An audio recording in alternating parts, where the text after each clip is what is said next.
Assalamualaikum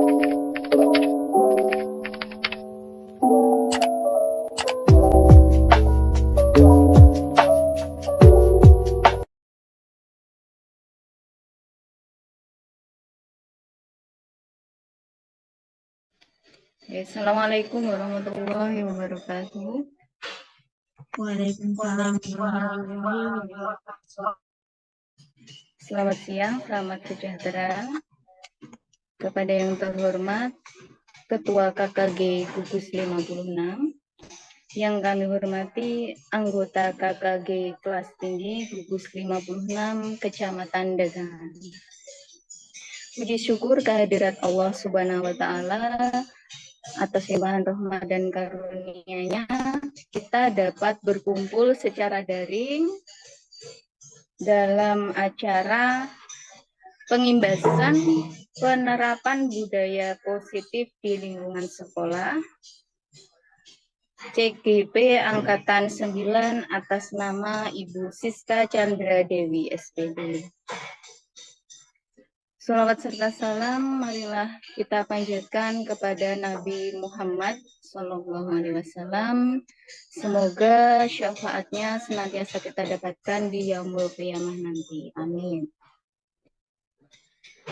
Dimohon kepada peserta pengimbasan mengaktifkan kameranya. Terima kasih. Selanjutnya bisa langsung dimulai mengenai penerapan budaya positif di lingkungan sekolah. Kepada Ibu Siska, disilakan. Terima kasih untuk Ibu Melinda sudah membantu menjadi moderator acara pengimbasan budaya positif yang saya lakukan. Yang terhormat Ibu Kepala SDN Ruak 3, Ibu Analistiawati dan teman-teman guru kelas 456 Gugus 56 Kecamatan Dagangan. Terima kasih atas waktu yang sudah diluangkan untuk mengikuti kegiatan pengimbasan budaya positif yang akan saya paparkan. Yang pertama, di sini saya menekankan bahwa saya mengimbaskan bukan karena saya lebih tahu atau karena saya lebih pintar. Di sini kita sharing. Saya justru berterima kasih kepada panjenengan semuanya karena sudah mau memediai, memberikan waktu untuk saya berbagi apa yang sudah saya dapat di selama PGP selama 2. Mohon maaf karena terjadi putus jaringan. Terima kasih sudah mau menunggu dan ikut bergabung. Mohon izin share screen ya, teman-teman.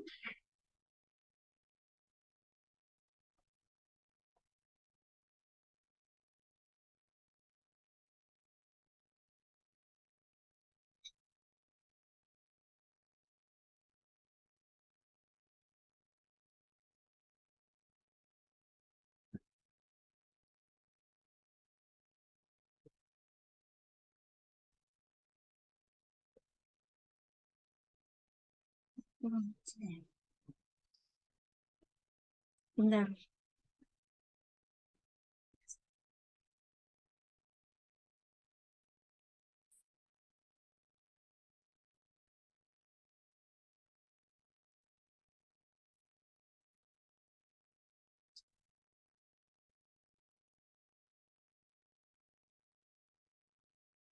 Terima kasih. Yang pertama di sini yang akan saya sampaikan tentang diseminasi budaya positif yang dilakukan di sekolah. Yang pertama, saya ingin memperkenalkan diri. Saya Siska Chandra Dewi di sini sebagai calon guru penggerak angkatan 9 dari SDN Meruak 3.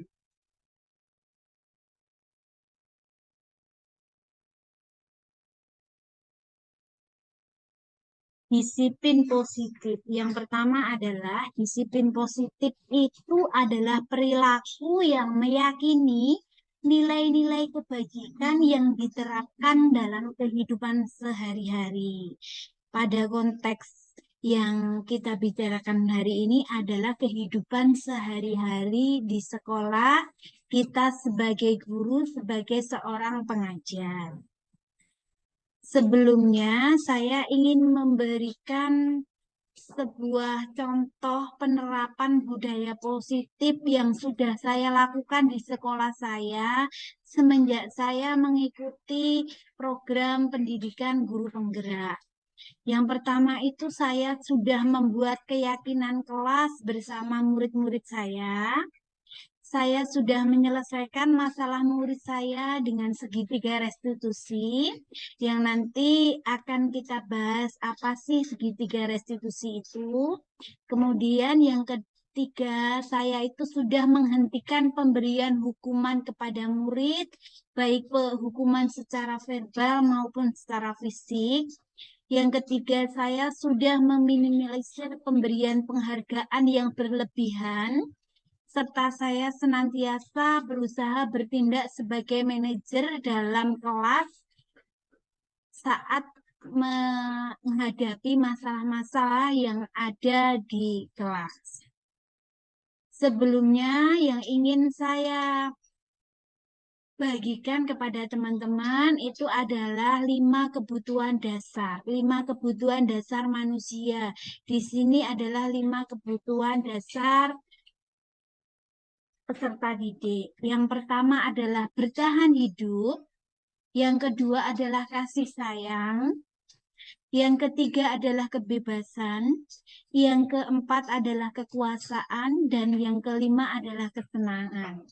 Kelima kebutuhan dasar ini dalam pembelajaran wajib kita sebagai guru harus memenuhinya untuk mewujudkan pembelajaran yang berpihak kepada murid. Yang kedua adalah motivasi perilaku manusia. Maksud saya di sini manusia itu adalah peserta didik. Yang pertama itu adalah hukuman, yang kedua itu penghargaan, yang ketiga adalah restitusi. Hukuman itu sendiri nanti kita akan bahas di slide berikutnya. Jika penghargaan itu adalah reward, apa yang kita berikan kepada siswa saat siswa melakukan sesuatu yang sudah benar, kadang kita memberikan penghargaan, ternyata setelah saya mengikuti pendidikan guru penggerak, hal itu bukanlah hal yang baik. Kemudian restitusi nanti yang akan kita bahas bersama di slide selanjutnya. Untuk mengawalinya, kita akan membedakan dulu antara hukuman dan konsekuensi. Jika hukuman itu tidak terencana, tiba-tiba saat kita mengetahui murid kita melakukan kesalahan, otomatis kita memberikan hukuman tanpa ada perencanaan. Berarti biasanya berdasarkan rasa marah dan emosi. Kemudian sifatnya searah. Hukuman itu diberikan oleh guru kepada muridnya, jadi searah. Muridnya tidak tahu nanti hukuman apa yang didapat itu tidak tahu karena tergantung dari pemikiran dan emosinya guru. Kadang berupa hukuman fisik atau hukuman verbal. Sedangkan konsekuensi itu lebih terencana atau telah disepakati. Misalnya konsekuensi itu di awal tadi saya sudah membuat keyakinan kelas. Misalnya saya dan siswa meyakini bahwa kebersihan adalah sebagian dari iman, maka kami akan menjaganya bersama. Jadi kalau ada siswa atau murid kita melakukan kesalahan mengotori kelas dengan sengaja, dia akan tahu apa konsekuensi yang akan didapat karena sudah telah disepakati di awal. bersumber dari dua arah karena bersumber dari kesepakatan antara guru dan siswa di awal pembelajaran. Kemudian murid mengetahui apa konsekuensi dari aturan yang dilanggar karena sudah disepakati bersama tadi. Nah, untuk memperjelas, saya ingin ber bertukar pikiran dengan teman-teman. Kira-kira kalau kasus yang pertama, ini menulis 10 lembar, saya tidak akan mengulang kembali perbuatan yang salah. Itu merupakan hukuman atau konsekuensi, teman-teman? Halo, teman-teman.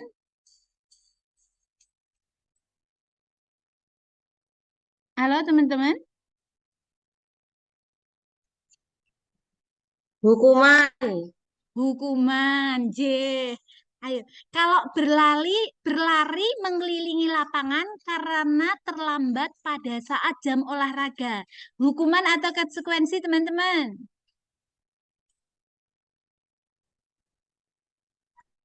Berlari mengelilingi lapangan karena terlambat pada saat jam olahraga. Konsekuensi atau hukuman? Konsekuensi. Konsekuensi. Tinggal di kelas untuk menyelesaikan tugas karena terlambat masuk kelas itu hukuman atau konsekuensi, teman-teman?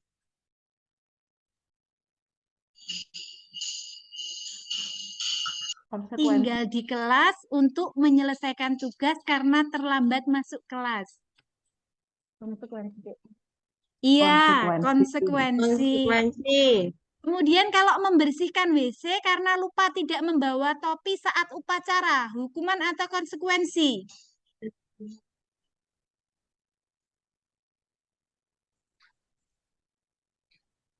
Membersihkan WC karena lupa tidak membawa topi saat upacara. Kira-kira itu merupakan Konsekuensi. hukuman karena tidak mengarah ke arah yang lebih baik. Kemudian mengepel lantai karena menumpahkan sirup di kelas.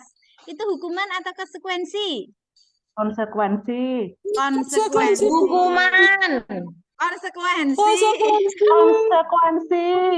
Ya, terima kasih. Kita ke slide selanjutnya. Nah, teman-teman, di sini kita akan berbagi tentang apa itu posisi kontrol. Sebenarnya teman-teman itu saya yakin semuanya sudah pernah melaksanakannya, menerapkannya di kelas, di sekolahnya masing-masing. Tetapi kadang kita nggak tahu aja menyebutnya itu apa. Nah, kita itu sering sekali bertindak sebagai penghukum, bertindak sebagai teman, bertindak sebagai pembuat merasa bersalah, bertindak sebagai pemantau, dan bertindak sebagai manajer. Idealnya teman-teman, kita itu harusnya selalu menjadi manajer, di mana saat murid kita itu melakukan kesalahan, kita harus bisa mencarikan solusi. Solusi bagaimana murid kita itu tidak mengulanginya, murid kita menjadi pribadi yang lebih baik seperti itu. Tapi kadang-kadang kita masih menjadi penghukum, kadang-kadang kita cenderung menjadi teman, kadang-kadang kita juga cenderung menjadi pemantau. Nah, mari kita bahas 5 posisi kontrol dengan contoh biar jelas.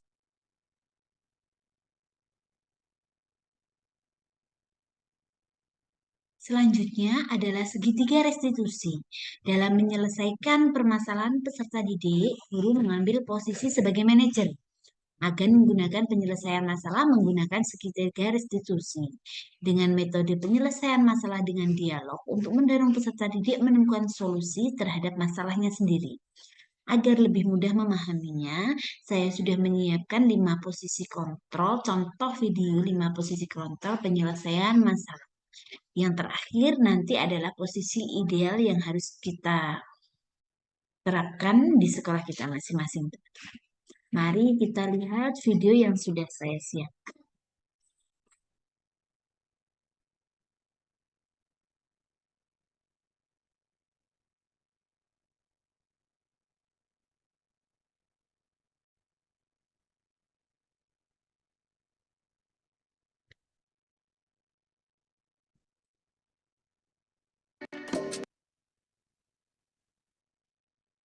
Selanjutnya adalah segitiga restitusi. Dalam menyelesaikan permasalahan peserta didik, kita harus mengambil posisi sebagai manajer. Akan menggunakan penyelesaian masalah menggunakan segitiga restitusi. Dengan metode penyelesaian masalah dengan dialog untuk mendorong peserta didik menemukan solusi terhadap masalahnya sendiri. Agar lebih mudah memahaminya, saya sudah menyiapkan beberapa posisi kontrol, video posisi kontrol yang bisa kita lihat bersama. Mari teman-teman kita lihat bersama contoh video penerapan segitiga restitusi.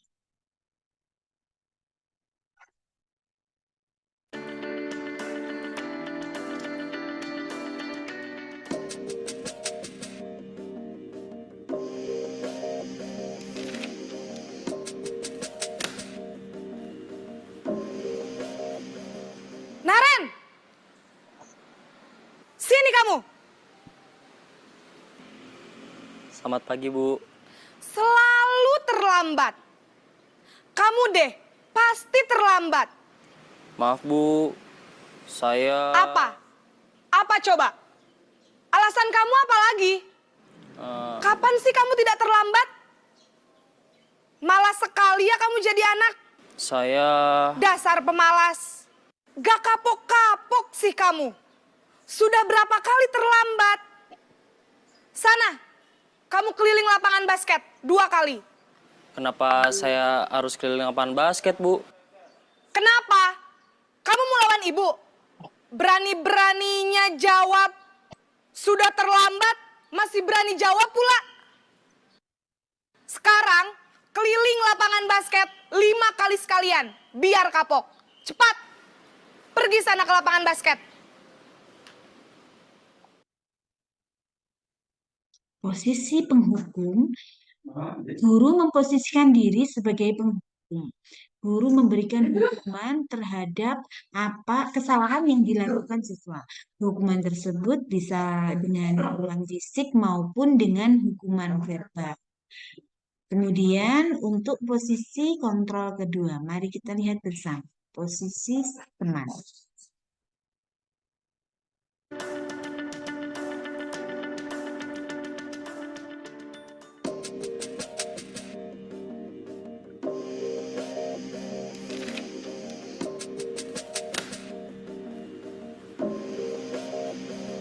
Naren!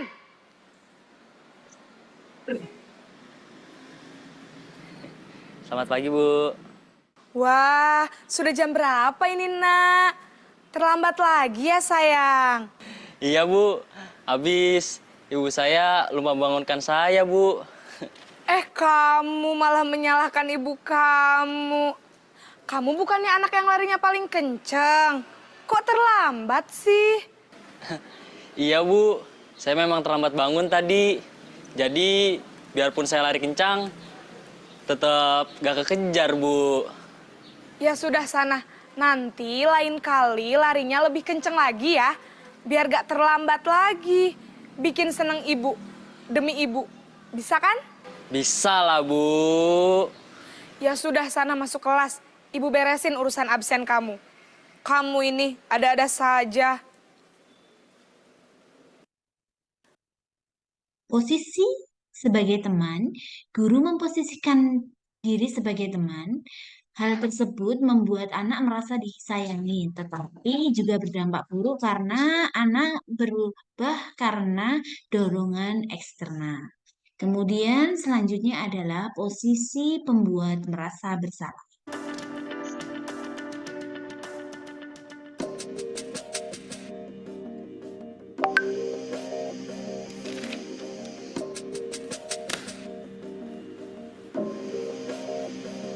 Naren!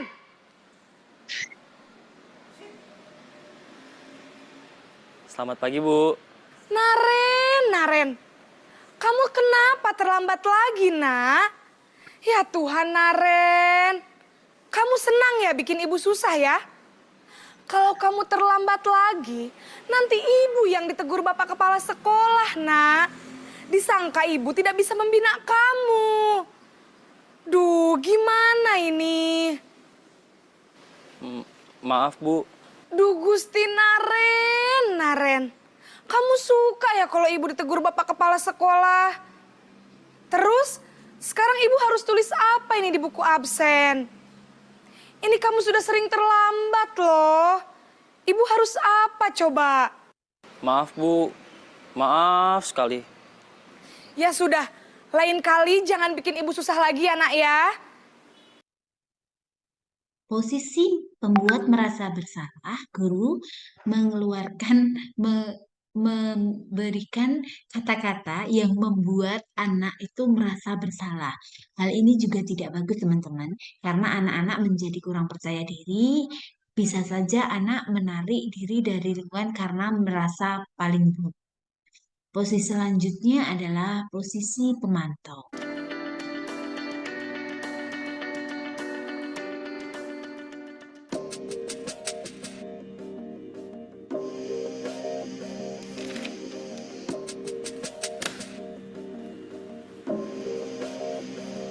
Naren!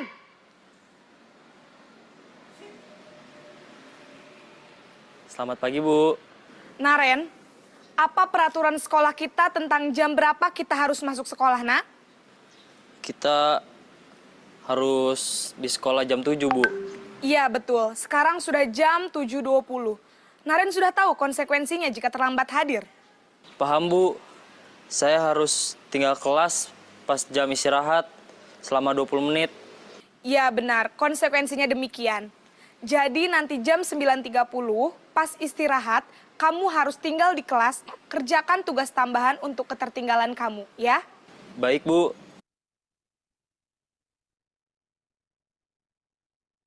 Posisi pemantau. Guru meyakinkan apa yang sudah menjadi keyakinan kelas dan menerapkannya. Tetapi guru baru memberikan solusi, belum menawarkan solusi bagaimana anak tersebut agar tidak mengulangi hal yang serupa. Kemudian setelah ini kita lihat posisi yang paling ideal, yaitu posisi manajer yang bisa kita ambil dan kita terapkan di sekolah kita. Mari kita lihat bersama, teman-teman. Posisi manajer.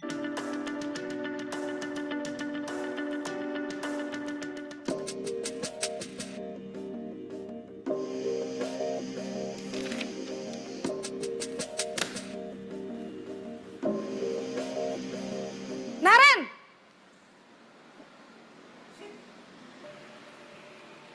Selamat pagi, Bu. Selamat pagi, Naren. Maaf, Bu. Saya terlambat. Iya, sekolah masuknya jam 7, sekarang sudah jam 7.20. Jadi sekarang bagaimana ini, Naren? Maaf, Bu. Saya lupa setel alarm saya semalam. Baiklah, menurut kamu, keyakinan sekolah yang mana yang perlu kamu tingkatkan? Menghargai diri sendiri dan orang lain mungkin ya, Bu. Setuju. Jadi, apakah Naren meyakini prinsip saling menghormati tersebut? Iya, Bu. Saya meyakininya. Apakah Naren bersedia memperbaiki masalah keterlambatan ini? Bersedia, Bu. Bagaimana kamu akan perbaiki masalah keterlambatan ini? Saya akan coba untuk tidak lupa menyetel alarm saya, Bu. Baik, kalau Naren lupa menyetel alarm di rumah, ada orang yang kira-kira bisa bantu mengingatkan tidak? Ada, Bu. Kakak saya, Kak Ema. Ada lagi selain Kak Ema? Selain Kak Ema, ada ibu saya. Baik, jadi yang mengingatkan Naren adalah Kak Ema dan ibu kamu ya? Kira-kira akan mulai setel alarm kapan nih, Naren? Setelah pulang sekolah, akan segera saya lakukan. Baik, jadi Naren akan setel alarm untuk bangun besok pagi dan akan diingatkan oleh kakak dan ibunda Naren ya. Ada lagi yang mungkin perlu dilakukan, Naren? Agar tidak terlambat bangun lagi. Tidak ada, Bu. Baik, Naren. Terima kasih untuk kerjasama kamu. Sekarang kamu perlu kembali ke kelas untuk belajar. Baik, Bu. Terima kasih. Dari 5 posisi kontrol yang sudah kita lihat bersama, tentunya banyak sekali hal yang pernah kita lakukan, baik dari segi penghukum, segi pemantau, pembuat merasa bersalah, teman maupun manajer.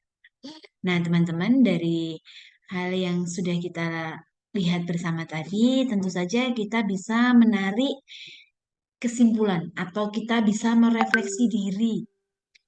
Apa yang telah kita lakukan selama ini sudahkah sesuai dengan segitiga restitusi atau sudah sesuai tetapi tidak urut, tidak runtut, atau sudah ada tetapi belum lengkap. Mari kita perbaiki bersama. Saya pun juga seperti itu, mulai dari sedikit saya akan memperbaiki apa yang sebelumnya saya terapkan di siswa menjadi lebih baik lagi sesuai dengan segitiga restitusi. Refleksi, hal yang menarik yang saya pelajari dari video-video ini tadi, yaitu tentang posisi kontrol. Dari kelima kontrol tersebut, saya masih kerap sekali memposisikan diri sebagai teman. Saya menyadari dengan selalu memposisikan diri saya sebagai teman, saya seperti memberikan kelonggaran dan hanya bisa merubah perilaku peserta didik sementara saja, karena perubahan sikap tersebut masih karena dorongan eksternal. Yang saya tulis ini adalah refleksi diri saya. Nanti teman-teman bisa merefleksi dirinya sendiri, atau mungkin ada yang kurang, ada yang ternyata sudah bagus, sudah sesuai apa yang sudah di video. Nanti teman-teman bisa menuliskannya di umpan balik di link yang saya bagi.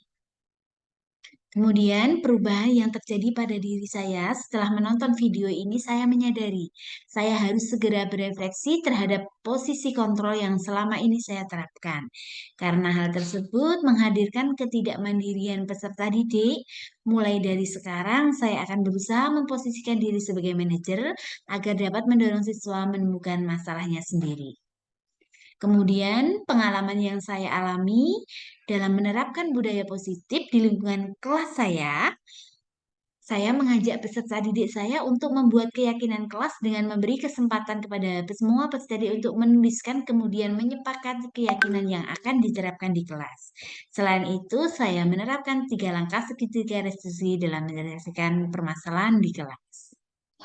Kemudian teman-teman, perasaan saya dengan melakukan refleksi, saya menyadari apa yang selama ini saya terapkan itu belum benar.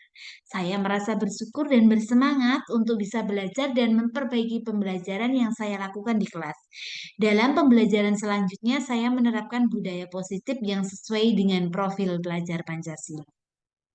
Nah, yang terakhir, hal yang penting yang saya pelajari itu yang pertama teman-teman, ternyata kedisiplinan itu tidak terbentuk karena tekanan atau hukuman, tetapi dari penanaman rasa tanggung jawab. Kemudian posisi kontrol manajer adalah posisi terbaik bagi kita seorang guru dalam menyelesaikan masalah dengan peserta didik. Yang ketiga, solusi terbaik bagi peserta didik itu adalah solusi yang mereka temukan sendiri dengan arahan guru sebagai manajer. Yang terakhir, hukuman itu tidak dibenarkan, baik hukuman fisik maupun psikis.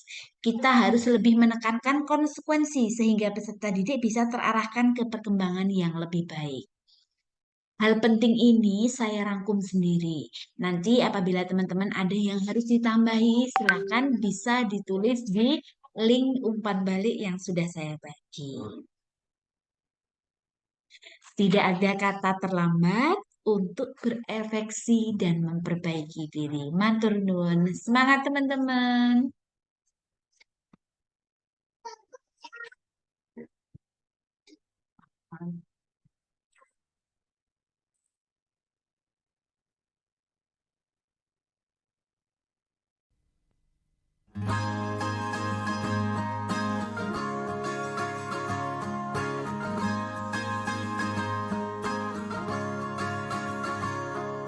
Mimpi adalah kunci untuk kita menaklukkan dunia. Berlarilah tanpa lelah sampai engkau meraihnya.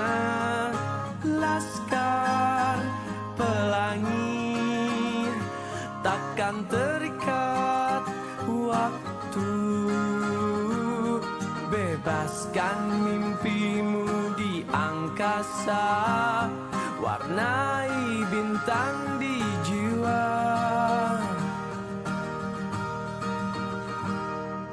Menarilah dan terus tertawa, walau dunia tak seindah surga. Bersyukurlah pada yang kuasa, cinta kita di dunia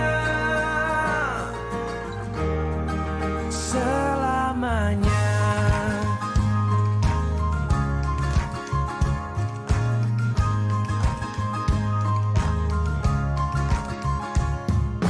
Cinta kepada hidup, memberikan senyuman abadi. Walau hidup kadang tak adil, tapi cinta lengkapi kita. Oh.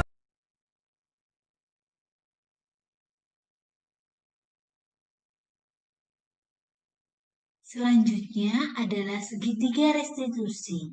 Dalam menyelesaikan permasalahan peserta didik, guru mengambil posisi sebagai manajer. Akan menggunakan penyelesaian masalah menggunakan segitiga restitusi.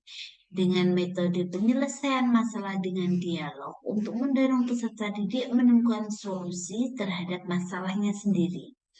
Agar lebih mudah memahaminya, saya sudah menyiapkan 5 posisi kontrol, contoh video 5 posisi kontrol penyelesaian masalah.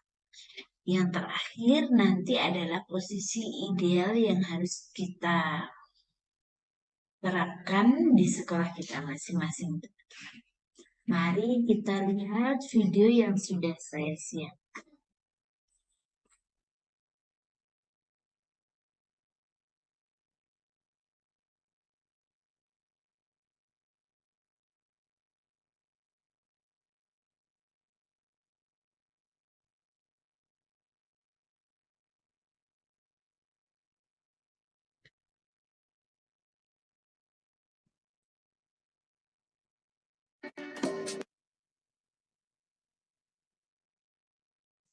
Selanjutnya adalah segitiga restitusi.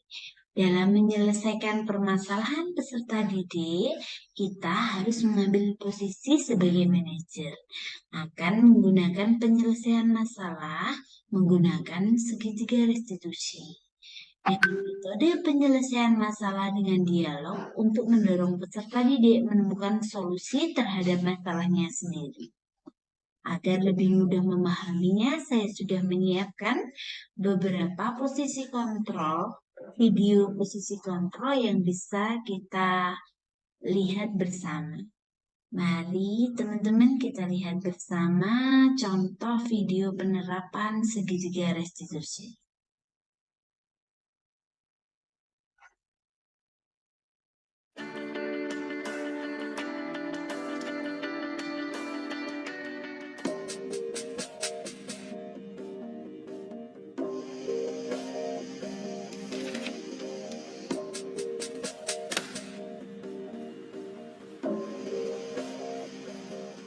Naren! Sini kamu! Selamat pagi, Bu. Selalu terlambat. Kamu deh, pasti terlambat. Maaf, Bu. Saya... Apa? Apa coba? Alasan kamu apa lagi? Kapan sih kamu tidak terlambat? Malas sekali ya kamu jadi anak. Saya... Dasar pemalas. Gak kapok-kapok sih kamu. Sudah berapa kali terlambat? Sana, kamu keliling lapangan basket 2 kali. Kenapa saya harus keliling lapangan basket, Bu? Kenapa? Kamu mau lawan ibu? Berani-beraninya jawab. Sudah terlambat, masih berani jawab pula. Sekarang, keliling lapangan basket basket 5 kali sekalian, biar kapok. Cepat, pergi sana ke lapangan basket.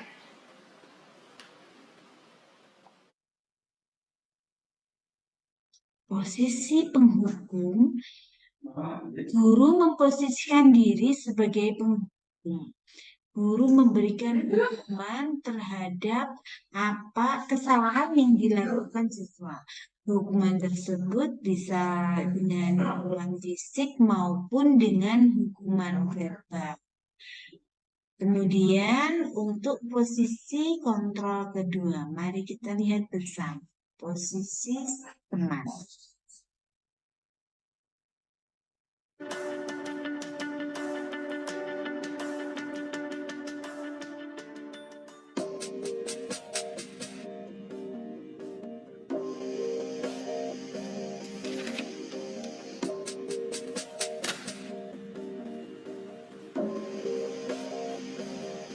Naren!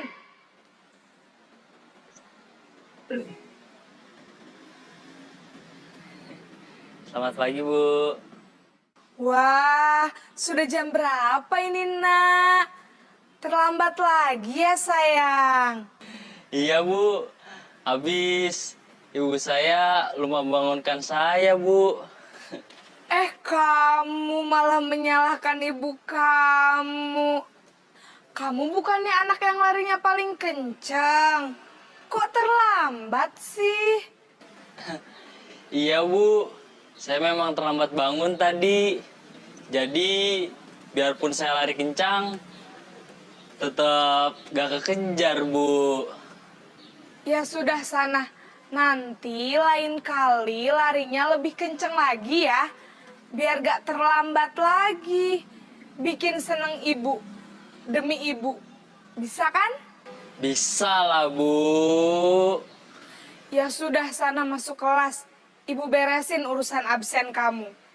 Kamu ini ada-ada saja.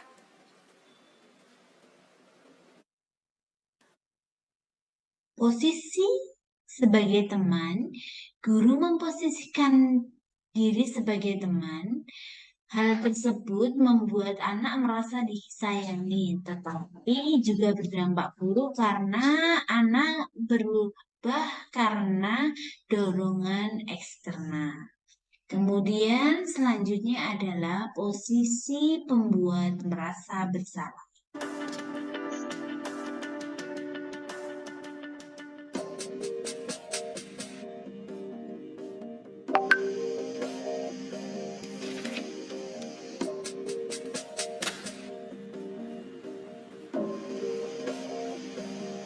Naren!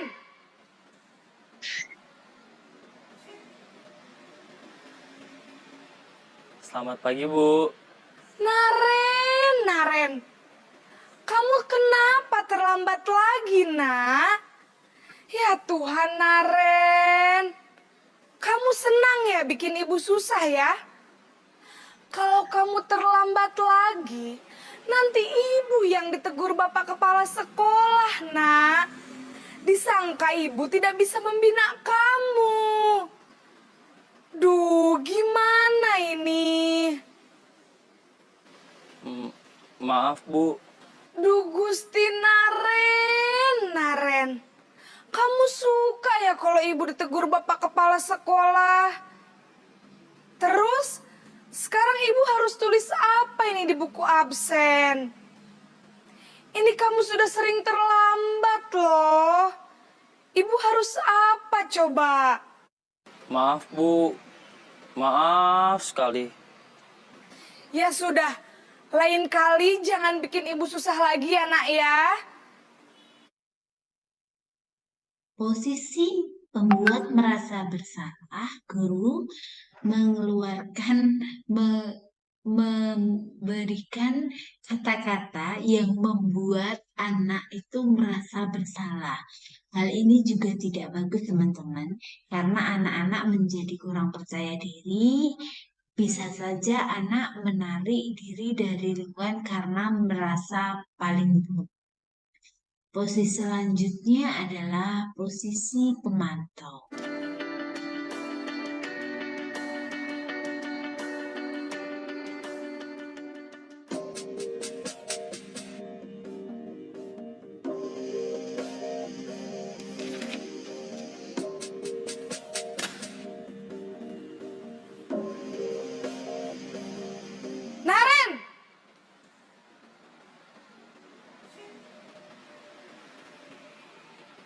Selamat pagi, Bu.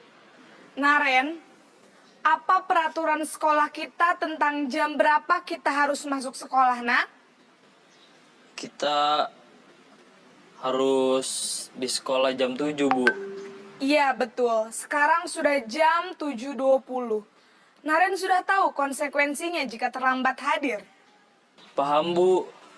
Saya harus tinggal kelas pas jam istirahat selama 20 menit. Iya, benar. Konsekuensinya demikian. Jadi nanti jam 9.30 pas istirahat, kamu harus tinggal di kelas, kerjakan tugas tambahan untuk ketertinggalan kamu, ya? Baik, Bu.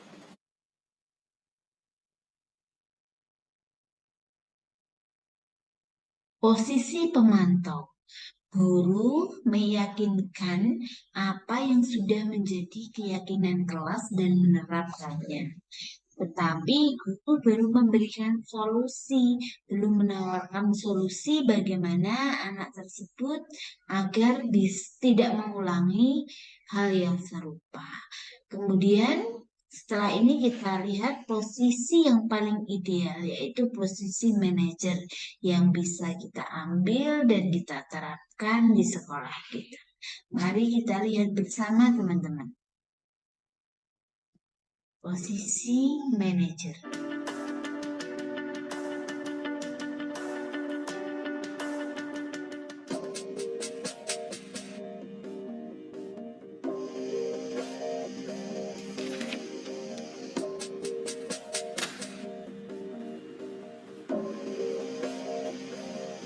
Naren!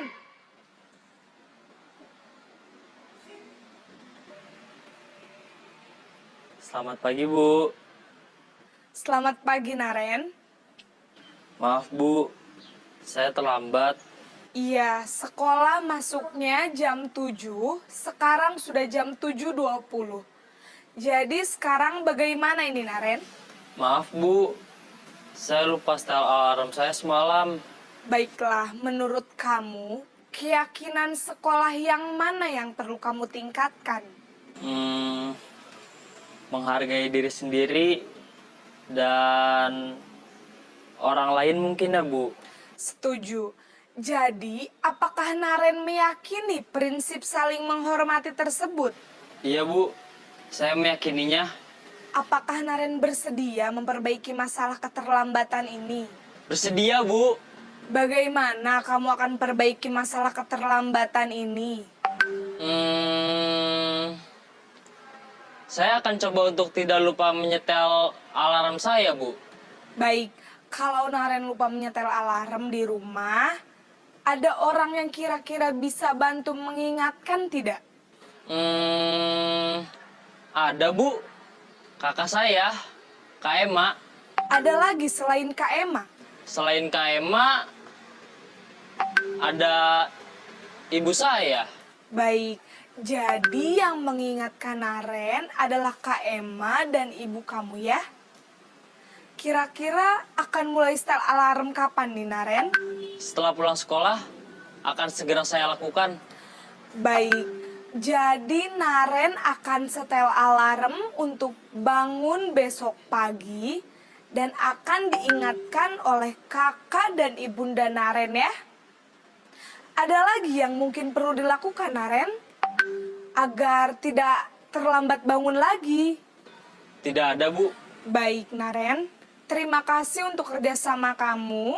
Sekarang kamu perlu kembali ke kelas untuk belajar. Baik, Bu. Terima kasih. Dari 5 posisi kontrol yang sudah kita lihat bersama, tentunya banyak sekali hal yang pernah kita lakukan, baik dari segi penghukum, segi pemantau, pembuat merasa bersalah, teman maupun manajer.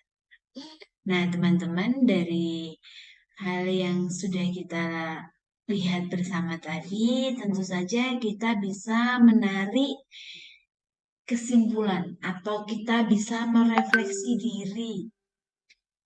apa yang telah kita lakukan selama ini sudahkah sesuai dengan segitiga restitusi atau sudah sesuai tetapi tidak urut, tidak runtut, atau sudah ada tetapi belum lengkap.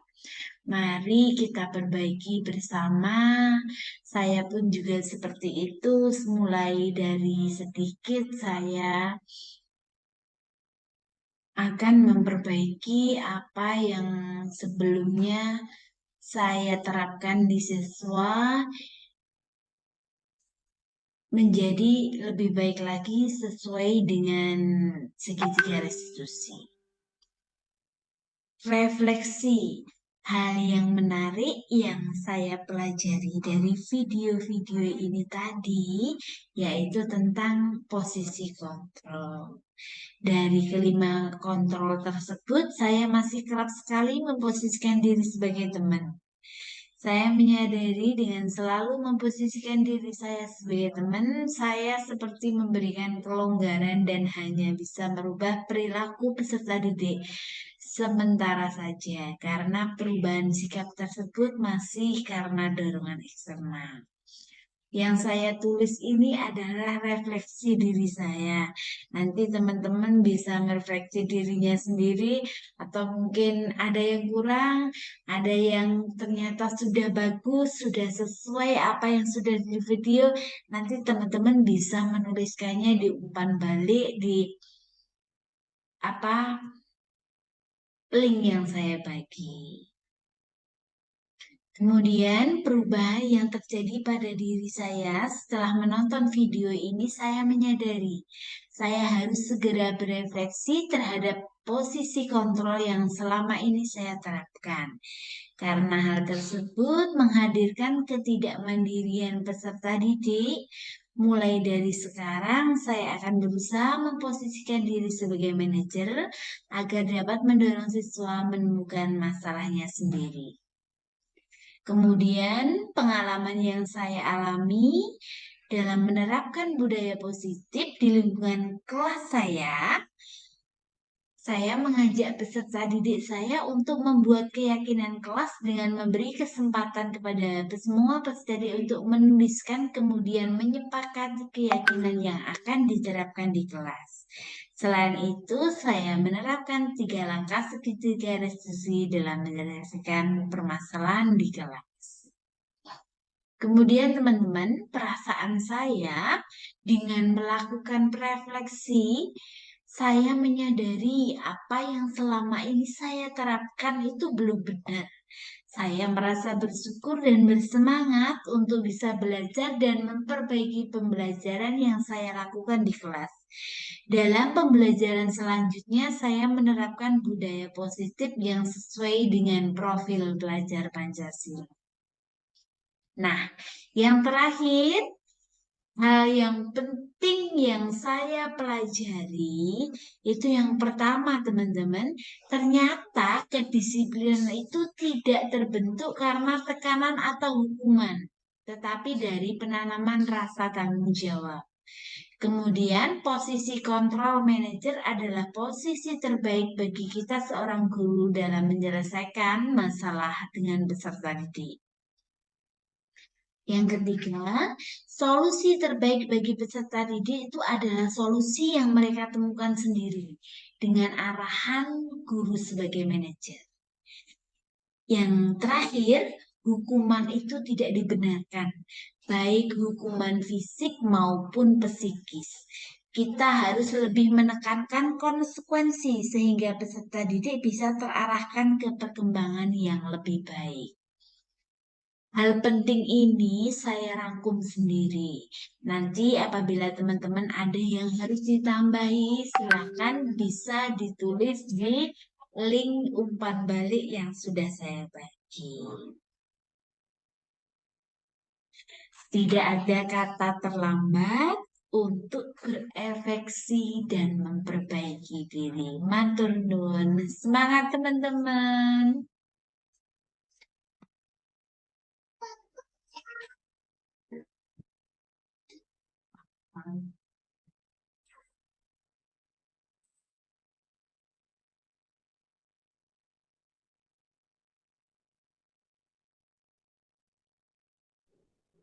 Oke, terima kasih Ibu Siska atas pemaparan materi yang diberikan. Monggo untuk teman-teman yang memiliki pertanyaan bisa menyalakan mic, menyampaikan pertanyaannya atau bisa melalui chat. Terima kasih.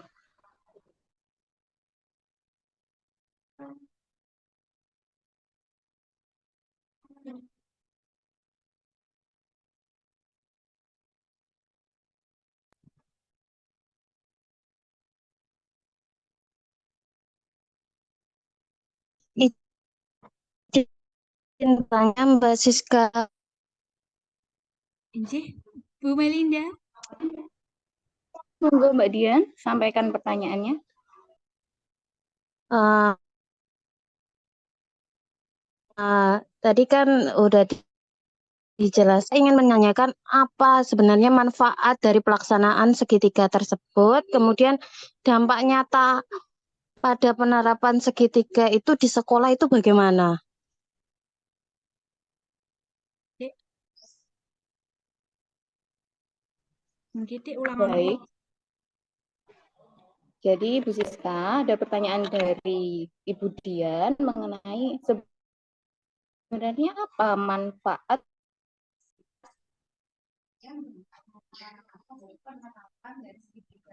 dilakukan dari segitiga restitusi di sekolah itu seperti apa? Monggo. Oke, terima kasih mencoba menjawab karena kita di sini juga belajar nggih.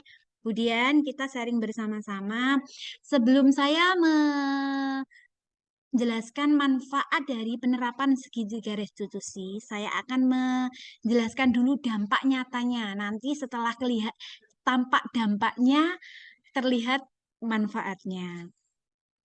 Dampak nyata dari penerapan segitiga restitusi sendiri di sekolah itu dalam konteks pendidikan utamanya segitiga suatu metode sebetulnya ya untuk menyelesaikan masalah antara siswa dan guru yang boleh melibatkan wali murid atau tidak. Nah, itu tergantung tingkat masalahnya. Tapi dampaknya jelas sekali kita dapat meningkatkan kinerja siswa karena siswa ikut terlibat memecahkan masalah yang ia alami. Kemudian komunikasi yang lebih baik. Kalau awalnya kita memberikan hukuman yang searah saja, kemudian dengan segitiga restitusi kita berkomunikasi dengan siswa, jadi terjadi komunikasi yang baik antara guru dan siswa. Kemudian pembentukan ikatan yang kuat, di mana siswa itu merasa lebih bertanggung jawab karena solusi masalahnya hadir atau solusinya hadir dari pemikiran mereka sendiri. Kemudian pembentukan karakter yang kuat karena mereka merasa lebih bertanggung jawab, jadi karakter baiknya anak itu semakin terbangun.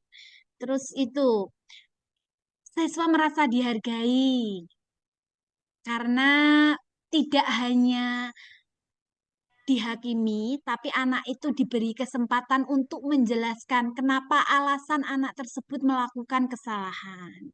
Dari sini bisa kita simpulkan bahwa dengan segitiga restitusi tentu saja untuk kita sebagai pengajar dan yang diajar itu dapat meningkatkan kualitas pengajaran. Guru dapat memperoleh wawasan yang lebih baik tentang kebutuhan dan harapan siswa. Ngoten Budian. Oke, terima kasih Bu Siska. Jadi sama-sama. Baik. Sudah dijawab oleh Ibu Siska, nggih. Kemudian mungkin ada teman-teman lain yang ingin menyampaikan pertanyaan. Izin bertanya. Inggih monggo Ibu.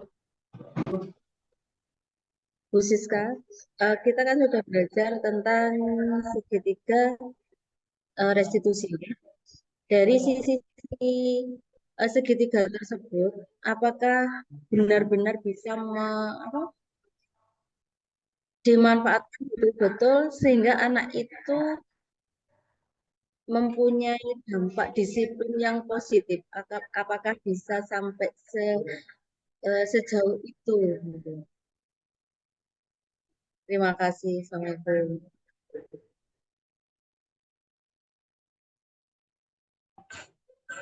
Dulu Ibu Siska.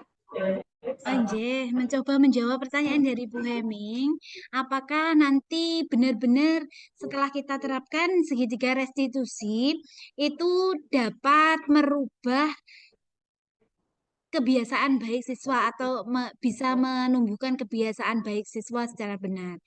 Tentu saja, Bu Heming, karena hal tersebut saat kita menerapkan segitiga restitusi, seperti menanyakan keyakinan. Sebentar, saya tampilkan ya segitiga restitusinya. Saya izin share screen sebentar.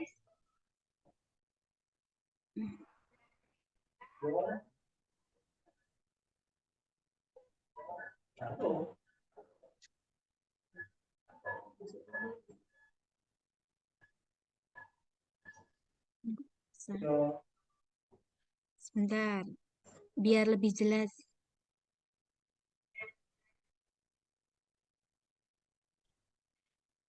Oh, tidak bisa.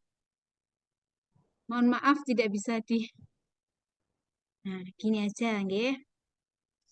Nah, di sini tampak gambar segitiga restitusi. Yang pertama adalah menstabilkan identitas, yang kedua ada validasi tindakan yang salah, yang ketiga adalah menanyakan keyakinan.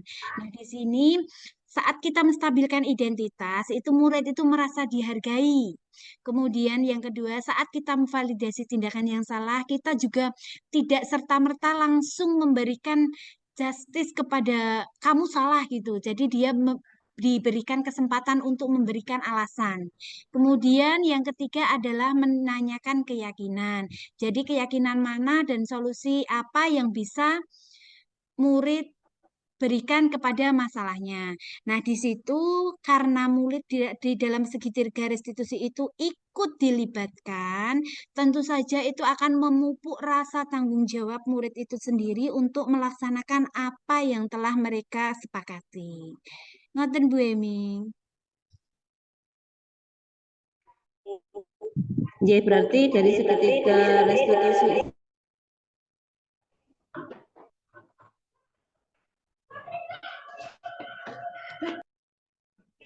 Baik, jadi terima begini kasih. nggih Bu Siska, kalau apa itu dari segitiga restitusi itu saling berkaitan antara satu dengan satunya sehingga menghasilkan anak-anak itu bisa memiliki disiplin positif tersebut nggih. Nggih, nggih betul Ibu. Nggih, terima kasih. Assalamualaikum. Waalaikumsalam. Nggih. Waalaikumsalam. Baik, mungkin masih ada pertanyaan yang ingin diajukan. Kita masih punya waktu kurang lebih 5 menit ya Ibu Siska.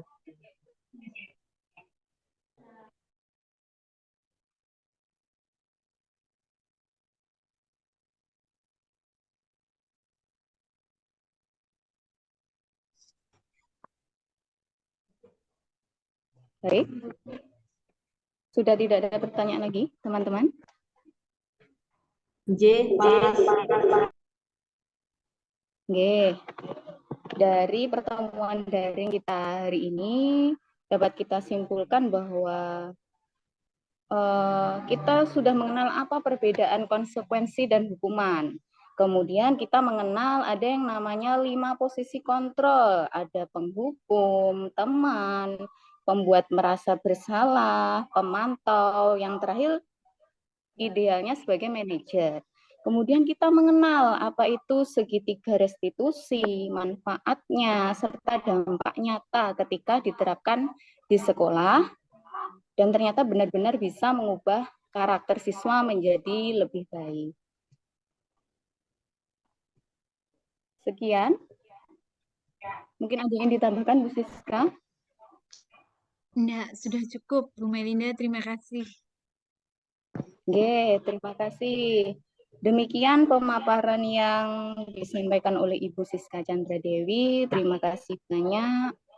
Kita doakan teman-teman semoga kegiatan CGP yang Bu Siska lakukan sukses, lancar, dan menjadi kebaikan demi keberlangsungan sekolahnya. Nggih. Amin. Melinda, apakah bisa minta tolong untuk menghidupkan foto untuk foto bersama kita? Oke, Untuk dimohon dokumentasi. teman-teman menyalakan kameranya, nggih. Kita lakukan dokumentasi.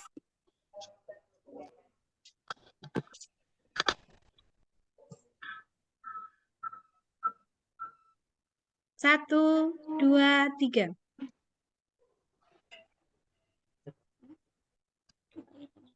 Semangatnya.